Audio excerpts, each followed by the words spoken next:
नमस्कार दोस्तों, concept king में आपका स्वागत है। दोस्तों, इससे पहले हमने प्राकृतिक वनस्पति वाले चैप्टर को पढ़ा था। आज इस वीडियो में हम सिंचाई एवं नहरें से रिलेटेड क्वेश्चन को देखेंगे और ये इतना इम्पोर्टेंट चैप्टर नहीं है। फिर भी हम इससे जो क्वेश्चन आए हुए हैं उनको देखेंगे, इनको कैसे टैकल करना है। बहुत ही छोटी छोटी चीज़ इस चैप्टर से पूछी गई है। तो चलिए वीडियो स्टार्ट करते हैं। देखिए, ये जो घटना चक्र की बुक है ये आपकी यूपीएससी और यूपी पीसीएस के लिए तो उपयोगी है ही, साथ में अदर एग्जाम के लिए भी उपयोगी है। जैसे छत्तीसगढ़ पीसीएस में जो क्वेश्चन पूछे जाते हैं वे इसमें है। एमपी पीसीएस जो क्वेश्चन पूछे जाते हैं वे इसमें है। और यूपी आरओ एआरओ में जो क्वेश्चन पूछे जाते हैं वे भी इसमें है। सभी एग्जाम के लिए बहुत उपयोगी पुस्तक है और बाकी जो एग्जाम है उसके लिए भी बहुत उपयोगी।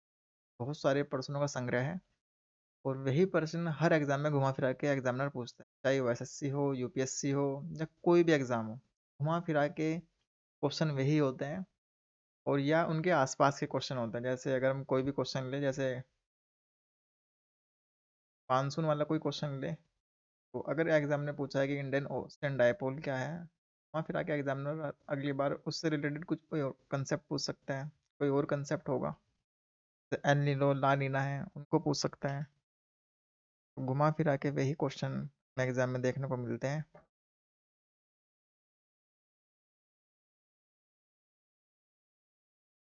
क्या क्वेश्चन देखते हैं। निम्नलिखित में से कौन सा सही सुमेलित नहीं है।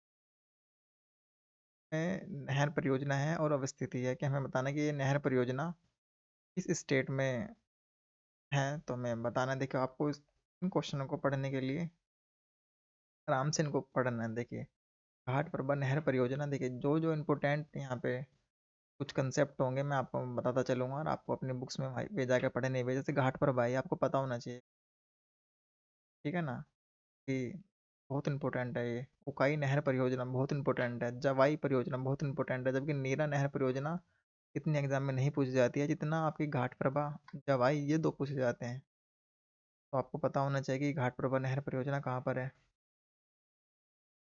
ठीक है, देखिए घाट घाट प्रबंध नहर परियोजना कहाँ पर है, कर्नाटक में है।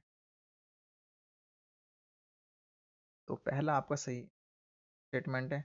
उकाई नहर परियोजना गुजरात में, हीरा नहर परियोजना ये कहाँ है, महाराष्ट्र में। ये भी ठीक है, जबकि जो जवाई परियोजना है वो तमिलनाडु में नहीं है, ये कहाँ पर है, राजस्थान। ठीक है, आपका गलत हो गया है। तो राइट आंसर आपका डी है। अगला क्वेश्चन देखते हैं। नीचे दो वक्तव्य दिए गए हैं, एक को कथन है तथा दूसरे को आर कहा गया है। स्टेटमेंट है, आपको पढ़ के बताना है कौन सा ऑप्शन ठीक है कौन सा गलत है। तो आप पढ़ेंगे, प्रायद्वीप भारत में सिंचाई का एक प्रमुख साधन तालाब है। फिर सेकंड आप पढ़ेंगे, प्रायद्वीपीय क्षेत्र की अधिकांश नदियाँ मौसमी। आपको पता है कि प्रायद्वीपीय क्षेत्र की अधिकांश नदियाँ मौसमी।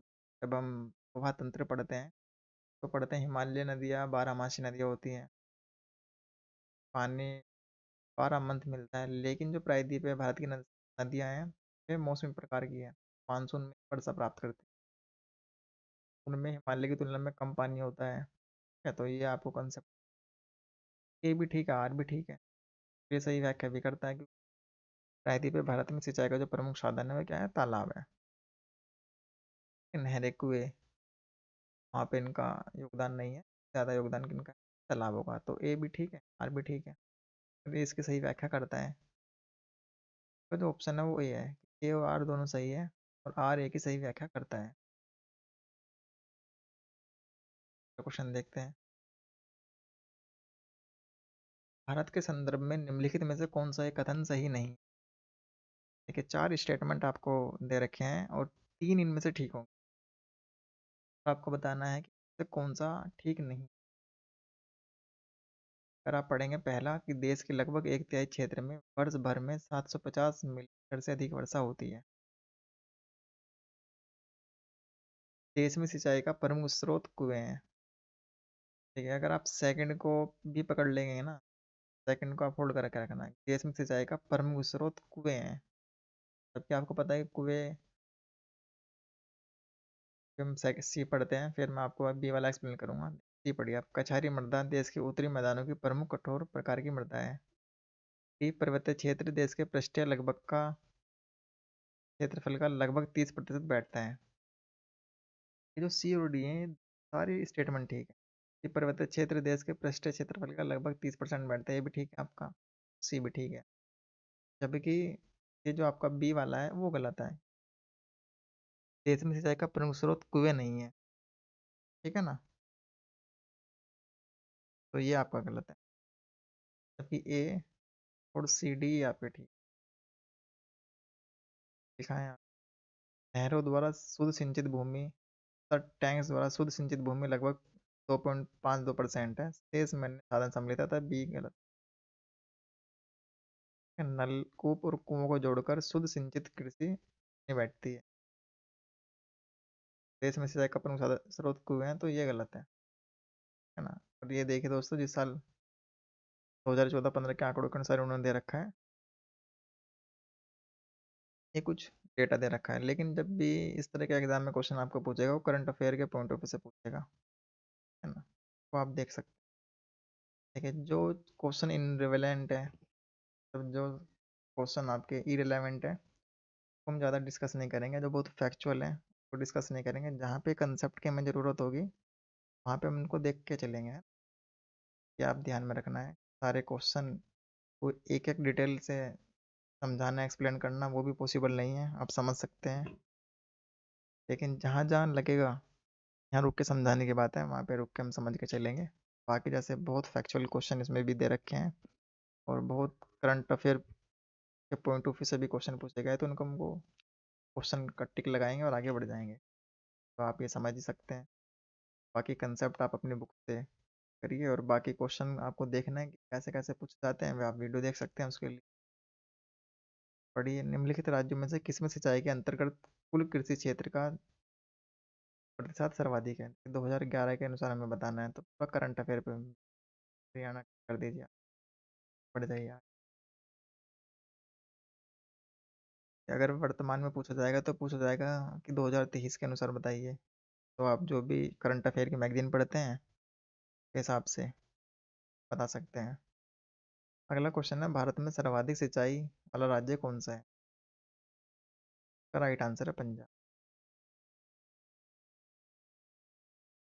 ये करंट अफेयर्स हैं, तो घबराने की आवश्यकता नहीं है। करंट अफेयर के पॉइंट ऑफ व्यू में जो तैयारी का स्तर होगा वो लगभग सभी स्टूडेंट का इक्वल होता है। क्योंकि करंट अफेयर बहुत बड़ा, मतलब एक सेगमेंट है एक तरह का, और उसको कवर करना सभी के लिए चुनौती भरा कार्य होता है। तो सबसे ज़्यादा हमें ज़रूरी होता है कि स्टैटिक पोर्शन हमारा अच्छे से तैयार हो, उसमें हमारी गलती ना के बराबर हो। स्टैटिक पोर्शन हमारा अच्छे से तैयार होना चाहिए। करंट अफेयर तो सबका मतलब इक्वल होता है, ठीक है ना।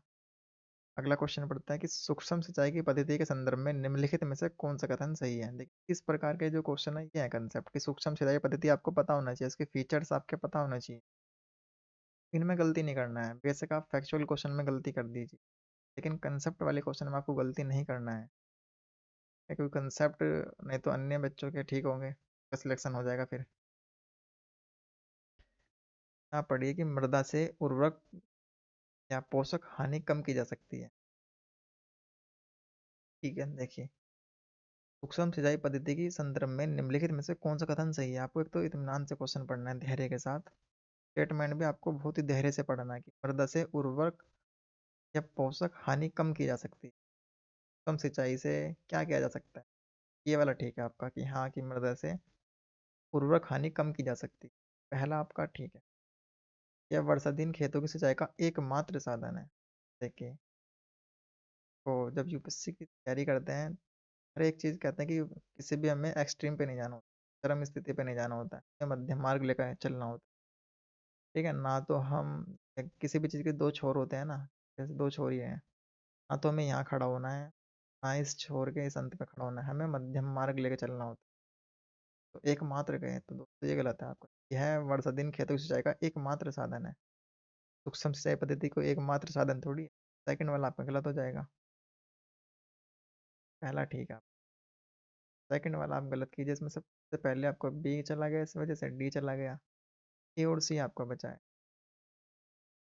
इसमें कुछ कृषि क्षेत्र में भूमि जल स्तर को कम होने से रोका जा सकता है। देखिए हाँ, ये संभावना है कि रोका जा सकता है। 1 और 3 ठीक है। या तो देखिए सी ऑप्शन आपका आसानी से निकल के आ गया है। अगर आप थर्ड वाले को भी ठीक से पढ़ेंगे दोबारा से, में लिखा है कि इसमें कुछ कृषि क्षेत्रों में भौम जल स्तर को कम होने से रोका जा सकता है। इसका मतलब है जो ठीक अंदर पानी है उसका जल स्तर घटने से हम रोक सकते हैं, सूक्ष्म सिंचाई से रोक सकते हैं। तो आपका सी आंसर हो गया है। तो इस तरह क्वेश्चन गलत नहीं होने चाहिए। बेशक फैक्चुअल क्वेश्चन गलत हो जाए, फैक्चुअल क्वेश्चन की सबकी अपनी एक लिमिटेशन होती है, आपको पता है कि ये फैक्चुअल क्वेश्चन ज़्यादा याद नहीं हो पाता, लेकिन कंसेप्ट आपको क्लियर होने चाहिए। अगला क्वेश्चन है, जीवन रक्षक अथवा बचाव सिंचाई इंगित करती है। का राइट आंसर है सी। देखिए जो क्वेश्चन नहीं पता उसको छोड़ दीजिए, जरूरी नहीं है कि सारे क्वेश्चन आपको अटेम्प्ट करने हैं। तो आगे आगे बढ़ते हैं।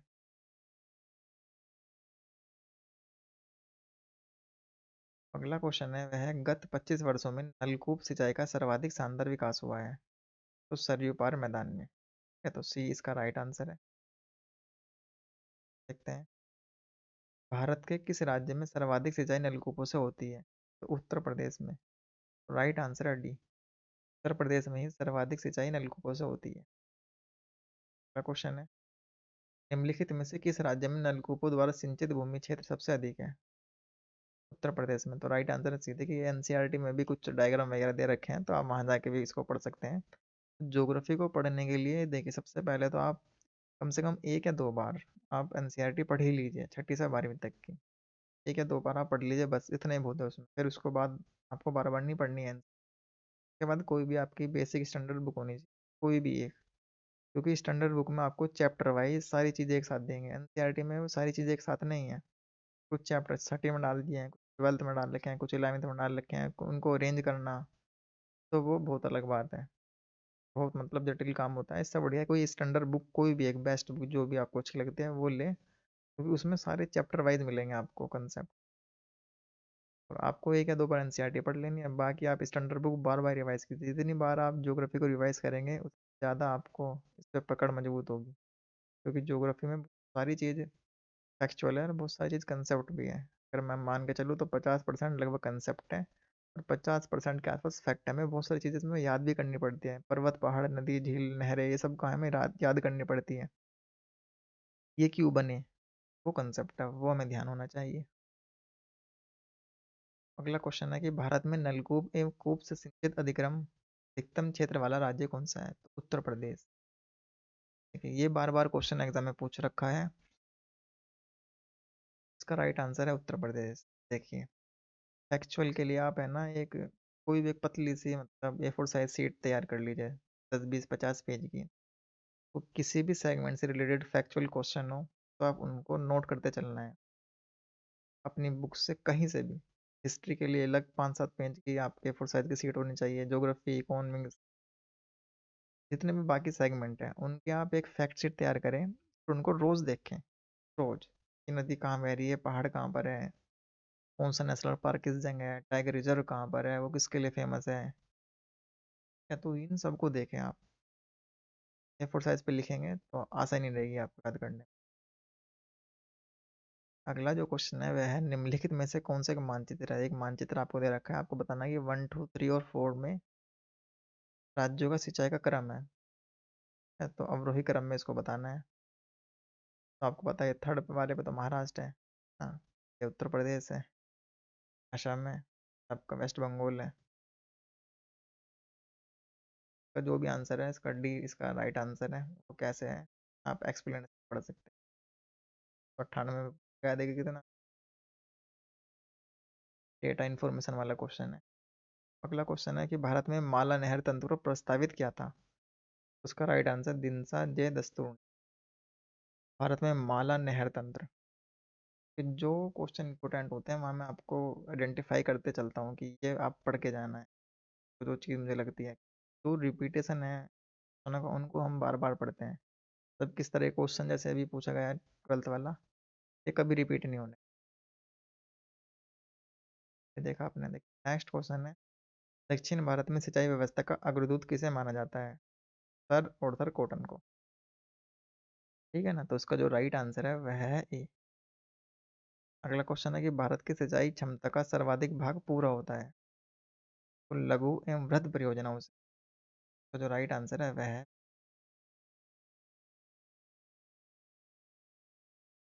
अगला क्वेश्चन है कि फरक्का की नहर की जल वहन क्षमता कितनी है? ये इंपॉर्टेंट है, ये ध्यान में रखना कि फरक्का तो बांध आपको पता होना चाहिए, बिल्कुल पता होना चाहिए, है ना। तो फरक्का आज मैप पे भी लोकेट करना है आपको। उसका राइट आंसर है 40,000 क्यूसेक है। फरक्का को लेकर हमारे और बांग्लादेश के संबंध में कुछ विवाद है, डिस्प्यूट है, उसको आप पढ़ना है। मंगलम सिंचाई परियोजना किस क्षेत्र में चलती है? तो केरल में है। राइट आंसर है बी। अगला क्वेश्चन है कि सारण सिंचाई नहर निकलती है तो डी गंडक। इंदिरा गांधी नहर का उद्गम स्थल है, देखिए ये इंपॉर्टेंट है, ये तो आपको पता होना चाहिए, डी के बैराज,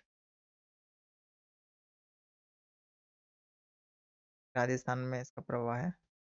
बड़ी इंदिरा गांधी नहर का उद्गम हरीके बैराज के निकट से ब्यास एवं सतलज नदी के संगम से होता है। इसकी लंबाई इतनी है। इस नहर से पश्चिमी राजस्थान के गंगानगर, बीकानेर, जोधपुर और जैसलमेर में सिंचाई की जाती है। ठीक है ना, तो इन जिलों में सिंचाई की जाती है इस नहर से। अगला क्वेश्चन है कि हरीके बैराज निम्न में से किन नदियों के संगम पर स्थित है? ब्यास और सतलज। तो ये आपको पता होना चाहिए, बहुत इंपॉर्टेंट नहर है और इसी की वजह से इन जिलों में कृषि और बाकी चीज़ें ठीक हो पाई हैं। अगला क्वेश्चन है कि राजस्थान नहर कहाँ से निकलती है? ब्यास और सतलज, दोनों इसके राइट आंसर है बी और सी। अगला क्वेश्चन है, इंदिरा गांधी नहर का निर्माण कार्यवर्ष 1958 से प्रारंभ हुआ और इसका उद्गम है। तो इसका उद्गम है सतलज नदी पर हरीके बांध से, तो डी इसका राइट आंसर। अगला क्वेश्चन है कि इंदिरा गांधी नहर जल प्राप्त करती है, तो आपको अच्छे से पता है कहाँ से, ब्यास और सतलज। तो ब्यास और सतलज, एक और फोर, तो एक और फोर किसी स्टेटमेंट में डी में, तो डी इसका राइट आंसर है। क्या तो रावी ने ले लिया है। अगला क्वेश्चन है, निम्नलिखित नदी परियोजनाओं में से कौन ब्यास नदी के पोंग बांध के जल का उपयोग करती है? तो इंदिरा गांधी नहर परियोजना इस जल का उपयोग करते हैं, तो राइट आंसर है ए। देखिए इंदिरा गांधी नहर बहुत इंपॉर्टेंट है और उसके बाद जो हम बांध वाला चैप्टर पढ़ेंगे ना वो इंपॉर्टेंट है, आपको पता होना चाहिए वाला बांध कहाँ पर ही, उससे एग्जाम में बार बार क्वेश्चन पूछे, तो वो उसमें आपको ध्यान में रखना।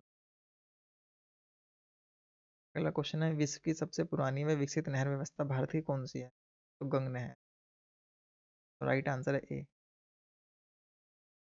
अगला क्वेश्चन है कि गंग नहर जो सबसे पुरानी नहरों में से एक है का निर्माण गंग सिंह जी ने कब कराया था? 1927 ईस्वी, तो 20 का राइट आंसर है। अगला क्वेश्चन है कि शारदा सहायक समादेश विकास परियोजना के मुख्य लक्ष्य निम्नलिखित में से क्या है? लक्ष्यों के नीचे दिए गए कोड से सही उत्तर चुनना है। देखिए इस प्रकार का जो क्वेश्चन है ना, ये तो करंट अफेयर में चर्चा में रहते हैं, तभी हम सोल्व कर पाते हैं इन क्वेश्चनों को, क्योंकि कोई हाथ पाँव नहीं होते हैं। देखिए कोई विकास परियोजना है उस साल चर्चा में रही हो। ठीक है, तो शारदा सहायक समादेश विकास परियोजना के लक्ष्य कौन कौन से? कृषि उत्पादकता बढ़ाना, बहुफसली खेती द्वारा भूमि उपयोग के प्रारूप को बदलना, भू प्रबंधन में सुधार करना। और इसका आंसर है डी। देखिए इस प्रकार के अगर आप क्वेश्चन देखेंगे ना, तो जो पॉजिटिव आंसर होगा किसी भी हमारी जो गवर्नमेंट की स्कीम होती है या कोई परियोजना होती है, तो उनका उद्देश्य ये होता है कि समाज का कल्याण होना चाहिए, जनता की वेलफेयर होना चाहिए। तो जो जो उनमें की सुधार होना चाहिए, ये बढ़ाना चाहिए, तो वो स्टेटमेंट आपके ठीक होता है कि इनसे ये बदलना चाहिए, वैसा ही होता है। देखा आप यहाँ पढ़ेंगे पहला कृषि उत्पादन बढ़ाना ठीक, भू प्रबंधन सुधार ठीक, तो वन थर्ड किस में है? डी वाले में, तो डी टिक कर दीजिए, बेशक आपको बी ना पता हो। तो इस तरह से इनको क्वेश्चन करना होता है कॉमन से। अगला क्वेश्चन है कि निम्नलिखित कथनों में से कौन सा एक सही नहीं है?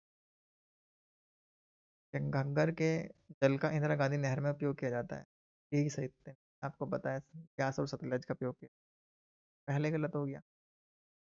नर्मदा अमरकंटक क्षेत्र से निकलते हैं, ये ठीक है। निजाम सागर मंजीरा नदी पर स्थित है, पेनगंगा गोदावरी की सहायक नदी है, तो ये स्टेटमेंट डी और बी तो आपको 101% पता होना चाहिए।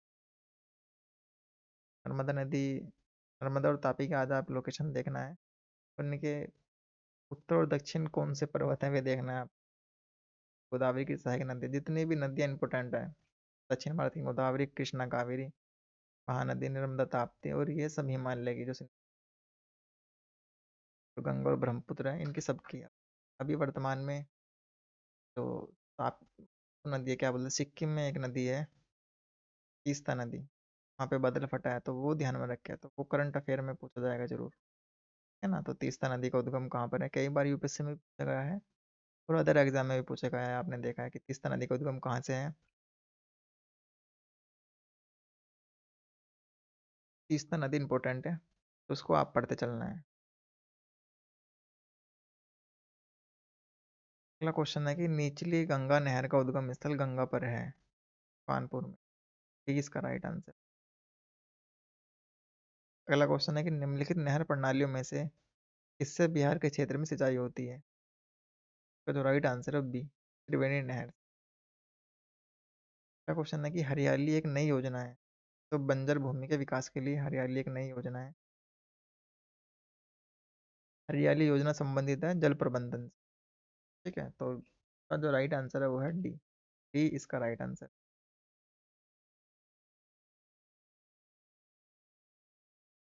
अगला क्वेश्चन है कि एकीकृत जल संभर विकास कार्यक्रम को कार्यान्वित करने के क्या क्या लाभ हैं।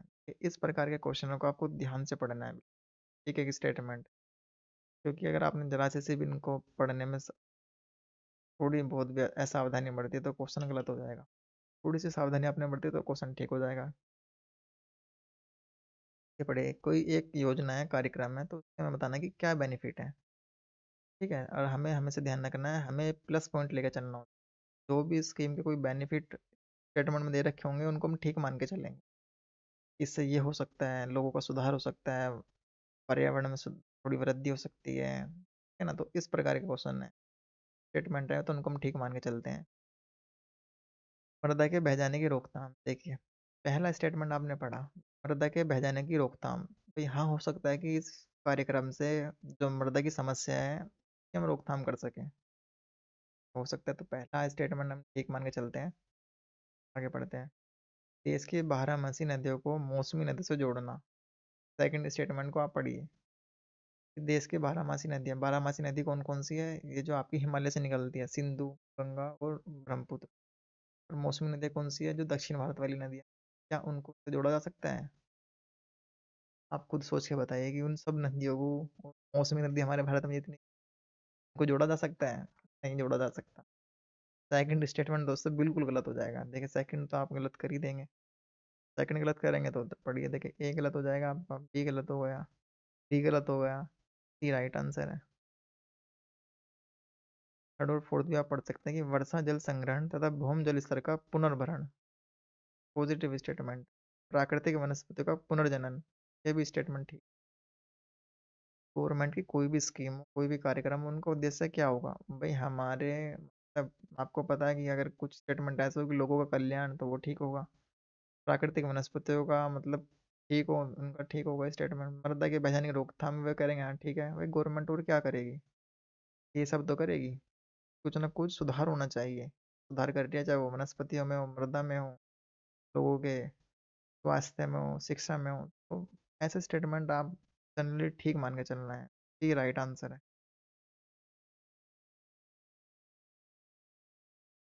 क्वेश्चन है, निम्नलिखित युग्मों पर विचार कीजिए।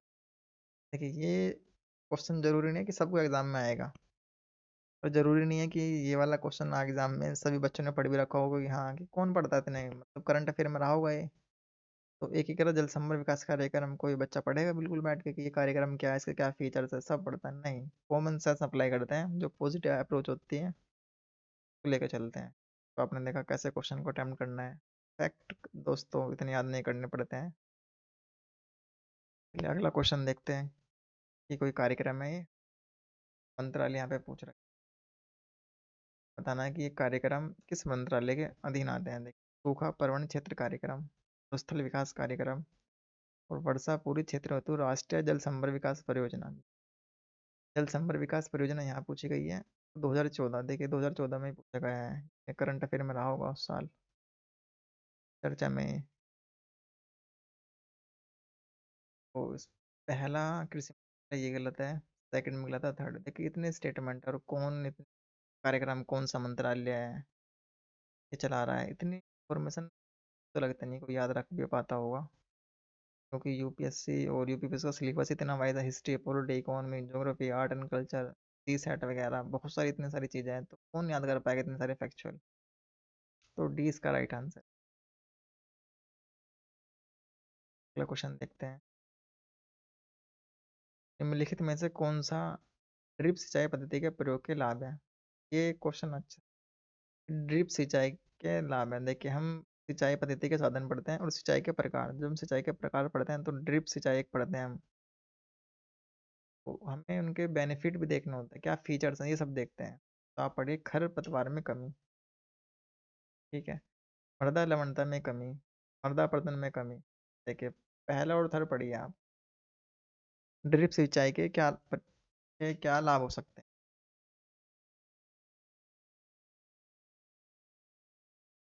मृदा लवणता में कमी, दोस्तों सेकंड वाला गलत है कि मृदा लवणता में कमी हो जाएगी इससे, ये तो ठीक नहीं है, लेकिन जब मृदा अपरदन में कमी आ जाएगी ये ठीक। खरपतवार में कमी, ये ठीक है, ये आपका ठीक है, राइट आंसर है। राइट आंसर सी है।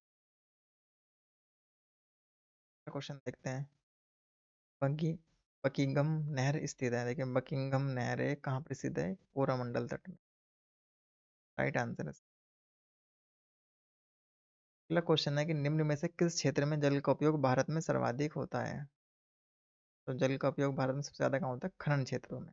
तो राइट आंसर है सी। चंबल नहर सिंचाई परियोजना संबंधित है। देखिए चंबल, सिंध, बेतवा, कैनी किसकी सहायक नदियां हैं। देखिए जब भी कहीं इस तरह की जिक्र हो ना, तो आपके माइंड में तुरंत क्लिक करना चाहिए। चंबल, सिंध, बेतवा, कैन, ये कहाँ पर है दोस्तों, गंगा बेसिन में है या यमुना में है। देखिए दोनों है, इसमें दोनों स्टेटमेंट दे रखे हैं, गंगा और यमुना।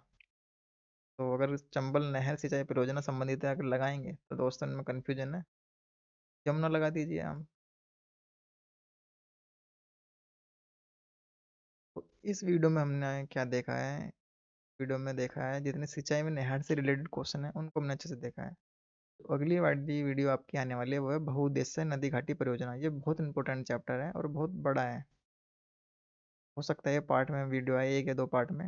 हो भी सकता है कि मैं पूरी कंप्लीट बना दूं, क्योंकि दोस्तों इशू भी होता है कुछ टेक्निकल। नेक्स्ट वीडियो में मिलते हैं, तब तक के लिए धन्यवाद, थैंक यू फॉर वॉचिंग, पढ़ते रहिए, बाय बाय।